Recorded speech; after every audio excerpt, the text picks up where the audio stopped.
Olá, bom dia. Tudo bem com você? Espero que sim. Se tiver, comente aí. Se não, comente aí também para podermos estar orando também uns pelos outros, tá bom? Hoje é quarta-feira, 25 de junho, e vamos dar sequência aqui ao estudo da lição da Escola Sabatina. Como já dito, o tema da lição dessa semana é Imagens do Fim, e o título aqui da lição de hoje, o secamento do rio Eufrates, ou secamento do Eufrates. Nós vimos no estudo de ontem como que, lá no capítulo 5 do livro de Daniel, o rei Belsazar faz um banquete, né? E aparece a mão, escreve na mão, tal, escreve na parede, tudo que nós já falamos ontem aqui. E a maneira pela qual Dario e o seu sobrinho invadiram a Babilônia, inclusive a Babilônia tem uma fama, tinha a fama, né, de que os seus muros eram muito altos, né, intransponíveis, digamos assim, e é tanto que é considerado o jardim suspenso da Babilônia, como ficando em cima dos muros ali, como uma das 7 maravilhas do mundo antigo, né? Então, tinha esse rio que passava por baixo do muro, e era um rio muito volumoso, né? Muito assim, difícil de entrar na cidade pelo rio. E aqui no comentário da lição da Escola Sabatina diz que uma rainha de nome Nitocris havia criado obras de terra ao longo do rio para desenvolvê-lo como uma rota para a cidade, e no processo desviou o rio para um pântano, permitindo que as equipes trabalhassem confortavelmente. Então, ela estava fazendo obras para a melhoria do rio, para o fortalecimento do rio, só que em um momento em que ela fazia essa obra, ela precisou desviar o curso do rio. Então ela desvia o curso, trabalhou no rio, tudo certinho, e aí voltou o rio para o seu curso normal e ficou um rio muito poderoso, passando por debaixo ali dos muros da Babilônia.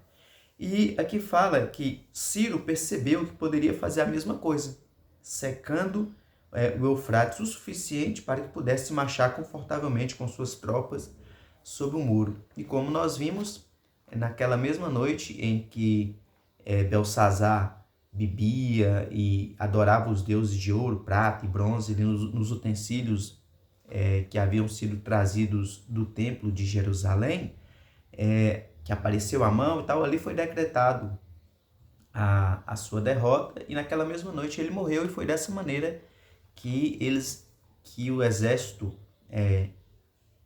que invadia, né, o que foi lutar contra a Babilônia, invadir a Babilônia, conseguiu entrar na Babilônia, fez o desvio do rio Eufrates e passaram por debaixo dos muros sem dificuldade. O historiador Heródoto, ele relata assim: aqueles que viviam no centro da Babilônia não tinham ideia de que os subúrbios haviam caído, né? As redondezas ali já haviam caído, pois era uma época de festival e todos estavam dançando e se entregando aos prazeres. Veja, Heródoto não está comentando aqui a Bíblia, perdão, ele não está comentando a Bíblia, ele está relatando o que de fato aconteceu na história. Então ele fala assim, quando o exército de Dario e Ciro invadiram a Babilônia, o povo estava despercebido, porque havia festivais, havia festa e tal. E a gente percebe que no livro de Daniel era justamente o que estava acontecendo. O rei tinha dado banquete para mais de 1.000 de seus oficiais, então provavelmente estava tendo festa em vários lugares, né? Então aconteceu isso, e neste momento aqui da derrota eles estavam festejando, como Heródoto está aqui concordando, contribuindo, né, corroborando com o que está escrito aqui na palavra de Deus em Daniel capítulo 5. E aqui na quarta pergunta dessa semana, pede para que a gente possa ler uma parte aqui do livro de Daniel, novamente, que já foi lido ontem, do capítulo 5, do 18 ao 31, que vem falando justamente da queda da Babilônia, da queda de Belsazar. e fazer um paralelo com o capítulo 16 do livro do Apocalipse. Veja bem, Apocalipse 16, como a gente está estudando essa semana imagens do fim, a gente vai ver um paralelo interessante aqui a respeito do que aconteceu com Babilônia e do que acontecerá com a Babilônia espiritual do tempo do fim. E diz assim, capítulo 16, verso 12. Derramou o cesto a sua taça sobre o grande rio Eufrates, cujas águas secaram, para que se preparasse o caminho dos reis que vem do lado do nascimento do sol. Então vi sair da boca do dragão, da boca da besta e da boca do falso profeta, 3 espíritos imundos semelhantes a rãs, porque eles são espíritos de demônios, operadores de sinais, e se dirigem aos reis do mundo inteiro com o fim de ajuntá-los para a peleja do grande dia do Deus Todo-Poderoso. Então aqui o dragão, ele quer ajuntar todos os reis para a peleja. Diz que porque eles são espíritos de demônios, operadores de sinais, e se dirigem aos reis do mundo inteiro com o fim de ajuntá-los para a peleja do grande dia do Deus Todo-Poderoso. Então o dragão quer ajuntar ali reis para lutar contra o Deus Todo-Poderoso. Eis que venho como vem o ladrão. Bem-aventurado aquele que vigia e guarda suas vestes, para que não ande nu e não se veja a sua vergonha. Aqui já tem um paralelo, porque Babilônia foi pega de surpresa, né? E aqui é uma advertência de Jesus Cristo que diz: eis que venho sem demora, né? Eis que venho logo, venho como ladrão. E Jesus Cristo nos alerta a estarmos preparados, porque vem o dia em que não se sabe, né? É certo que muitos serão pegos de surpresa, mas a maior surpresa vai ser, de fato, ter acontecido o que foi pregado, que foi o que estava escrito na palavra de Deus. E aqui continua, no verso 16. Então os ajuntaram no lugar em que em hebraico se chama Armagedon. Precisei dar um pause aqui porque passava um caminhão. Então os ajuntaram no lugar em que em hebraico se chama Armagedon. Verso 17. Então derramou o 7º anjo a sua taça pelo ar, e saiu grande voz do santuário do lado do trono, dizendo: feito está. E sobrevieram relâmpagos, vozes e trovões, e ocorreu grande terremoto, como nunca houve igual desde que há gente sobre a terra. Tal foi o terremoto forte e grande. E a grande cidade se dividiu em 3 partes, e caíram as cidades das nações.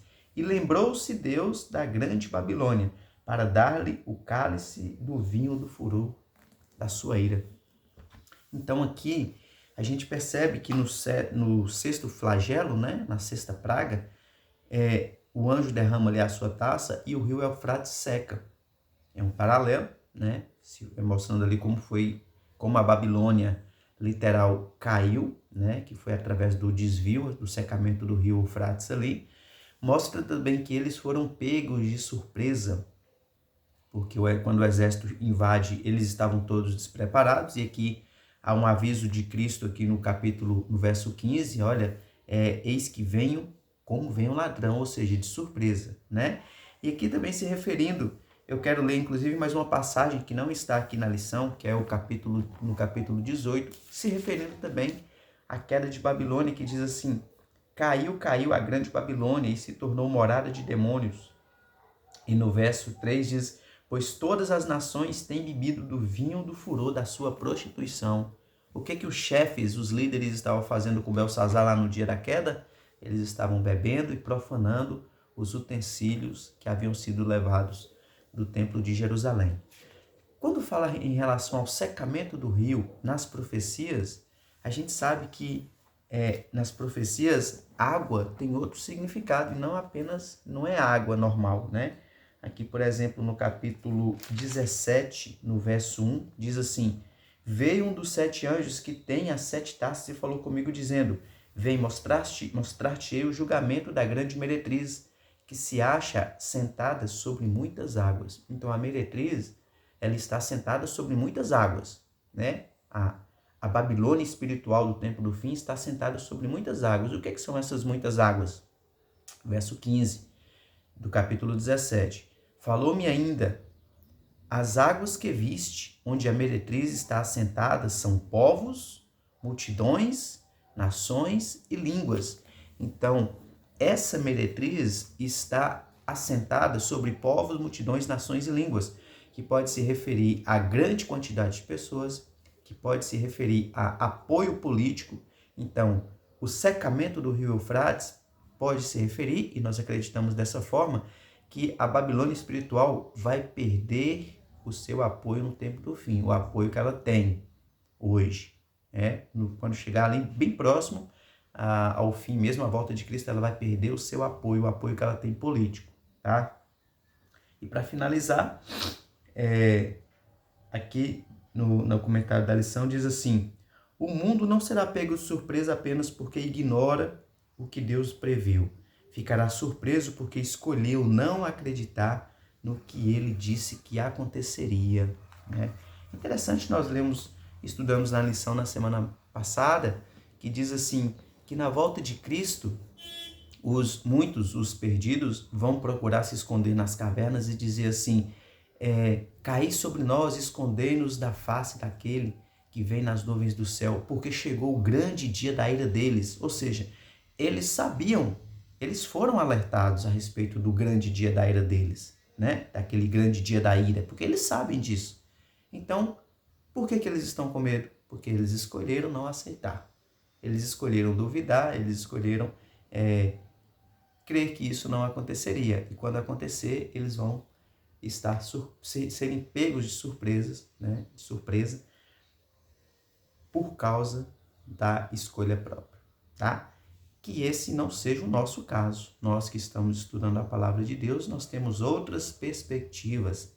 Nós temos a esperança de que, por mais que venha perseguição, sofrimento e medo e tudo, nós estaremos firmes nas mãos do Senhor e nesse dia nós estaremos felizes, de pé, com todos os nossos familiares, espero que assim seja, olhando para o céu, dando graças ao nosso bom Deus que veio nos salvar. Amém? Que esse também seja o seu desejo e esperança. Vamos orar? Senhor nosso Deus, te agradecemos mais uma vez pelo teu cuidado e carinho com cada um de nós. Te pedimos a cada dia e sempre que o Senhor perdoe os nossos pecados, que o Senhor nos conduza segundo o teu querer, fortaleça a nossa fé, que possamos, Senhor Deus, servirmos a Ti em espírito e em verdade, com amor, carinho no nosso coração, e que possamos também pregar a Tua palavra, pregar as Tuas mensagens às pessoas ao nosso redor, para que também mais pessoas possam escolher também servir a Ti e estarem preparados para a Tua volta. Esteja conosco, dá-nos um dia abençoado na presença do Senhor. Oramos em nome de Jesus. Amém.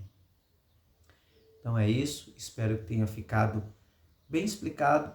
Se não ficou bem explicado, estude também a palavra de Deus. Eu quero, inclusive, esclarecer aqui que eu não sou pastor. Tem vários outros pastores da minha igreja que também fazem a lição da Escola Sabatina aí no YouTube, né? E tem a TV Novo Tempo, que tem a lição da Escola Sabatina. Toda sexta-feira, às 9 da noite, ela faz o estudo da lição completo, para que a gente possa chegar no sábado também bem afiadinho e aprender também, tá? Que a gente sempre compartilhando a palavra de Deus com os nossos irmãos. Mas por que, mesmo tendo esses pastores, essas pessoas que sabem, já estudaram e tal, por que eu continuo fazendo? É porque a maneira que o uso de transmitir tanto a leitura da Bíblia como o estudo da lição da Escola Sabatina, esse compromisso de transmitir me força a estudar. E isso me alegra e me fortalece espiritualmente, tá? Então, esteja à vontade, vamos estudar. Dei pausa aqui de novo por causa do caminhão. Então, esteja à vontade para pesquisar. Tem o pastor Arilton, tem o pastor Dudu, tem o Leandro Quadros, pessoas muito conhecedoras também, que explicam muito bem. Eu particularmente gosto também, né, de assistir muito o pastor Arilton, mas estou aqui transmitindo. Se tiver vontade aqui também comigo, vamos continuar estudando, tá bom? Então é isso, Deus te abençoe e que você fortaleça a sua fé também a cada momento. Bom dia.